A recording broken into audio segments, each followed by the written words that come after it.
Ready to jump back in time with me? Today, we're going all the way back to 18th century India. Right before the British really got a foothold, right? Exactly. We're using this history textbook chapter, India, on the eve of British conquest, to kind of set the stage. Should be a good overview. Fascinating period, lots of moving pieces. Definitely. Declining Mughal Empire, new powers rising.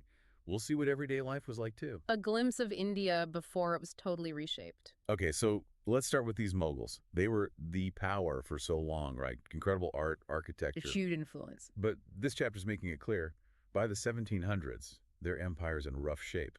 Where do we even start with that? Well, empires don't just collapse overnight, right? Gotta remember that. The decline started way before the 18th century. Makes sense. So what we're talking like seeds of trouble planted earlier. Exactly. One big figure is Aurangzeb, ruled from 1658 to 1707. He actually unintentionally kind of set off a chain reaction. His wars in the Deccan, right? Trying to expand the empire. Had to take a toll. Big time. Drained their resources, overstretched their army, left them vulnerable everywhere. And wasn't there pushback against his policies too? Like internally? Oh, yeah. The jizya tax, for example, on non-Muslims, probably meant to consolidate power, but Alienated some key allies. Rajputs, for one. So yeah, it wasn't just outside pressure. Weakness from within too. Exactly. And the rulers after Aurangzeb, well, not exactly known for being competent. I've heard of this guy, Muhammad Shah Ranjila. Pleasure-loving, wasn't that his nickname? Pretty much sums it up. So bad decisions, lack of leadership, all played a part. Wow. To see this once mighty empire just crumbling, what must that have been like, living through it? I know, right? Seeing everything change. And as the Mughals weakened, of course, more problems popped up. Like a domino effect. Yeah. And it wasn't just the internal stuff. They got hit from outside, too. Okay, let's break it down. Internal challenges first. This textbook mentions the Jagirdari crisis. What's that all about? So imagine the system where, to be loyal, you get rewarded with land, right? Like given land by the emperor. Exactly. These nobles, Jagirdars, got land for military service. But the empire got so big. Not enough land to go around. Right. Led to all this competition, instability. So the system meant to keep things together actually started tearing them apart. You got it. And while this is happening, the Zamindars, basically local landlords, they see an opening. To grab more power for themselves? Yep. They start shifting allegiance away from the Mughals, so even more fragmentation. Mughals are dealing with all that, and then external threats show up. Oh, yeah. They hadn't really secured their northwestern borders. Big mistake. Because that's where the invasions came from. Right. And those invasions, they really hurt the empire, which was already struggling, as we said. Nadir Shah in 1739. That one's hard to forget. Brutal. This guy, the ruler of Persia, cut through Mughal defenses like nothing, beat their army at Karnal. And then sacked Delhi, the heart of their empire. I know. Not just a military defeat, right? Total humiliation. He looted the city, took their treasures. The peacock throne, the Koh-i-Noor diamond, symbols of their power just gone. Psychological blow for sure. Like the end of an era. And it didn't stop there. His successor, Ahmad Shah Abdali, kept raiding from like 1748 to 1767. More instability. The Marathas, they were trying to fill the power vacuum, right? They were, but Abdali crushed them at Panipat, 1761. Third battle there. So Mughals are getting squeezed from all sides. Internal conflicts, invasions. Basically. But you know what they say? When one door closes, another one opens. And in this case, it sounds like several doors open. Exactly. All these regional powers saw their chance. It's like everyone's making their move now. A whole new game's about to begin. All right, so we left off with the Mughal Empire basically falling apart. A power vacuum ready for the taking. And that's where these regional powers come in. Lots of different players. It's like Game of Thrones, but in 18th century India. Yeah. Ambitious nobles, military geniuses, reformers, all trying to grab power. How do we even untangle this? Good question. Well, let's start with what we call the successor states. Former Mughal provinces, basically. Hyderabad, Bengal, Awadh. They kind of declared independence. But weren't they still, like, technically part of the empire? On paper, maybe. They still paid lip service to the Mughal emperor, but really they were doing their own thing. Smart move. We're in charge, but hey, emperor, happy birthday. Right. Had to walk a fine line, assert their power, but also keep things cool with their neighbors, manage their own problems. High-stakes game. Speaking of which, Hyderabad. Tell me about the guy who founded it. Nizam-ul-Mulk. Sounds like a character. Oh, he was. Asaf Jah, also known as shrewd dude, great military leader, started as the Mughal viceroy in the Deccan, but he saw what was happening. Empire's falling apart. Time to grab what I can. Exactly. And he wasn't afraid to use force. 1724, Battle of Shakarketa, he takes out his rival, Mubarak Khan. Textbook mentioned that. A turning point. Definitely. Solidified his control over the Deccan. And bam, Hyderabad's born. Powerful state. His dynasty ruled for over 200 years. Even played a big role later, during British times. Wow. Okay, so Hyderabad's on the map. What about Awadh? That's present-day Uttar Pradesh, right? Mm-hmm. They also rose from the Mughal ruins. Yep. Founded by a guy named Sadat Khan, Shia Muslim, originally from Persia, worked his way up in the Mughal administration. Until he saw his chance to break away? Basically. Kind of like what happened in Hyderabad.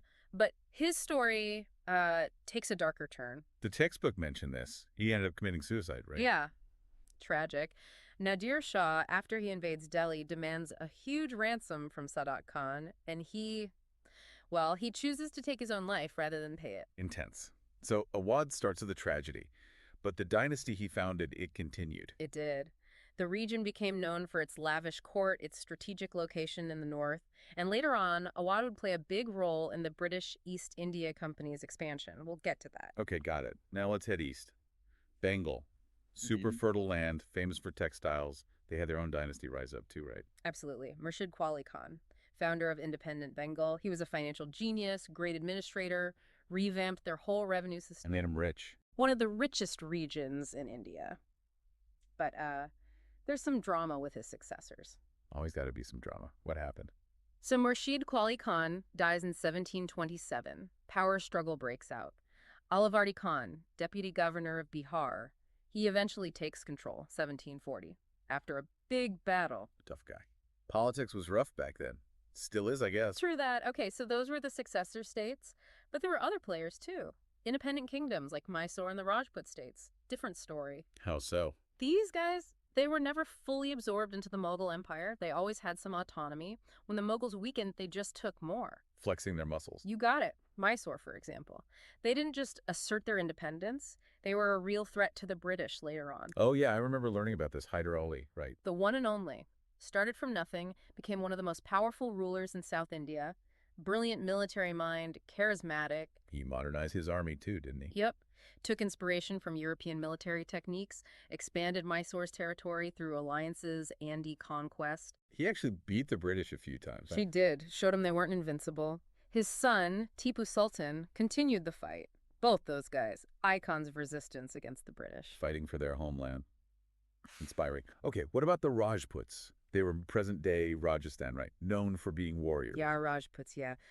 Fiercely independent. They'd always had a complicated relationship with the Mughals. So when Mughal power went down, they saw their chance. More autonomy, more influence. Didn't one of them build those amazing astronomical observatories? You're thinking of Sawai Jai Singh. Ruled Amber, later founded Jaipur. Yeah, he was a big patron of the arts and sciences. Amazing. All this political chaos, warfare. Yeah. And you have a ruler who's into astronomy, building these incredible observatories. He was a Renaissance man for sure. Military leader, administrator, A&D, astronomer, mathematician. Really wanted to advance knowledge. Cool. Okay, so we've got successor states, independent kingdoms. What was the third category again? The rebels. The ones who straight up fought the Mughals to create their own states. The Marathas, the Sikhs, the Jats. They wanted to change the game entirely. The Marathas were really ambitious, right? I remember that from my history classes. Big time. Under their leaders, the Peshwas, they challenged the Mughals constantly. Spread their influence all over. They wanted to basically replace the Mughals, right? A new Hindu empire. That was the dream. Yeah. But they suffered a big defeat at Panipat, 1761, third battle there.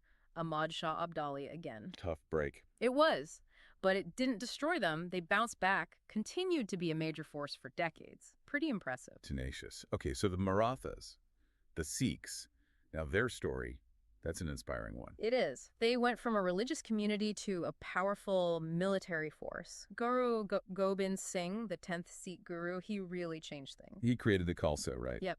Warrior saints. Instilled a spirit of courage, self-sacrifice, and they went through so much persecution, hardship. One of their early leaders, Banda Bahadur, was captured and executed by the Mughal. But they kept going. They did. They formed these missals, basically confederations, and slowly gained control in Punjab. And then comes Ranjit Singh. The Lion of Punjab.